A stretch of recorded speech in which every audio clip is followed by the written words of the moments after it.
Zimbabwe's political tensions have reignited in dramatic fashion after opposition leader Nelson Chamisa launched a blistering verbal attack on the ruling ZANU-PF, accusing it of looting not only the country's resources, but also its future.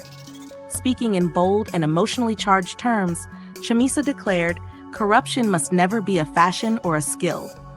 He went on to accuse the government of stealing the 2023 elections, the people's mandate, the country's gold reserves, national revenue through questionable deals, and even the pride and dignity of Zimbabwean citizens. According to Chamisa, the state has become a syndicate of looters who are now plundering everything in sight. "You are stealing in every tender," he said. "Thieves in other countries steal from their governments. But in Zimbabwe, thieves are stealing the whole country. What a shame." He warned that the pattern of exploitation had gone too far and could no longer be tolerated, closing with a pointed question, "You don't fill your stomach, why?"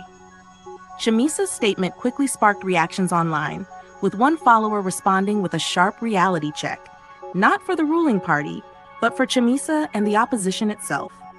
The user wrote, "It has become a free-for-all due to the absence of an effective opposition. It's time we acknowledge our role in this mess. We're now depending on a few brave individuals, like @MoariReg, to do the work an organized opposition should be doing.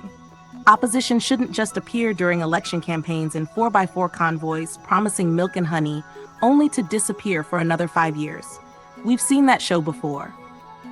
The followers' criticism struck a chord with many, raising deeper questions about the role and effectiveness of opposition forces in Zimbabwe's fragile democracy. Chamisa, in response, agreed in part with the critique, but was quick to point out the complexity of the situation. "There must be an effective opposition, just as there must be an effective government," he said.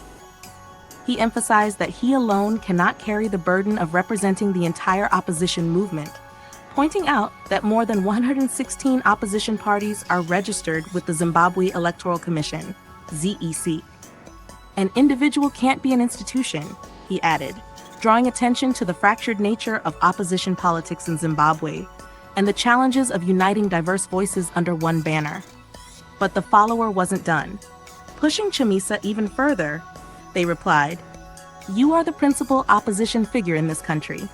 That's a fact you can't run from. You must take responsibility for how the opposition has performed.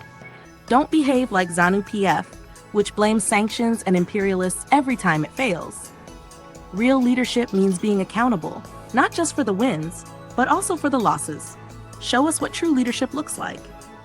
This hard-hitting exchange reflects the growing frustration among citizens, not just with the government, but with the entire political establishment. It reveals a population exhausted by cycles of broken promises, corruption, and lack of accountability on all sides. Chamisa, sensing the weight of public expectation, tried to clarify his position. "I stand for a set of values and a bundle of ideals, and I'm proud of that record," he said. "Me and ZANU-PF politics are like chalk and cheese." He called for a broader, more unifying national agenda, urging Zimbabweans to come together around common goals, shared values, and a collective vision for the future. "A thesis needs an antithesis," he explained. "But more importantly, Zimbabwe desperately needs a synthesis." In a nation where politics often feels like a battlefield rather than a platform for progress, the heated exchange between Chamisa and citizens on social media has brought something rare into focus: the hunger for authentic, courageous leadership, not just from those in power, but from those who seek to challenge it.